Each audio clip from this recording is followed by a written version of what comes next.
دعوت اسلامی کے مرکز فیضان مدینہ جوہر ٹاؤن میں لاہور پریس کلب کے سینئر نائب صدر رائے حسنین طاہر اور دیگر سینئر صحافیوں کی آمد فیضان مدینہ کے مختلف ڈپارٹمنٹ کا وزٹ بھی کیا اور دینی تعلیم کے حوالے سے خصوصی طور پر دعوت اسلامی کے مرکز فیضان مدینہ کی کاوش کو سراہا۔ فیضان مدینہ پاکستان سمیت پوری دنیا میں علم کی روشنی پھیلانے میں پیش ہے۔ فیضان مدینہ کے دینی تعلیم کے حصول کے لیے آن لائن سسٹم کا بھی آغاز کر دیا گیا، جس سے سینکڑوں لوگ تعلیم گھر بیٹھے حاصل کر سکتے ہیں۔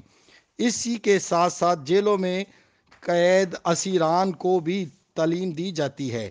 فیضان مدینہ نے کئی بیواؤں اور یتیم بچیوں کی شادی کا سلسلہ بھی شروع کر رکھا، جس سے غریب خاندان مستفیض ہو رہے ہیں۔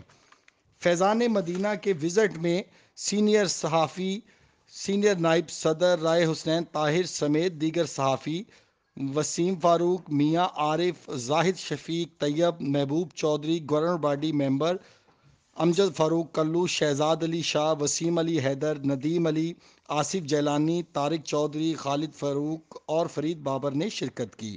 فیضان مدینہ میں کھانا نوش کیا گیا اور فیضان مدینہ میں صحافیوں کو دینی کتاب سے بھی نوازا گیا۔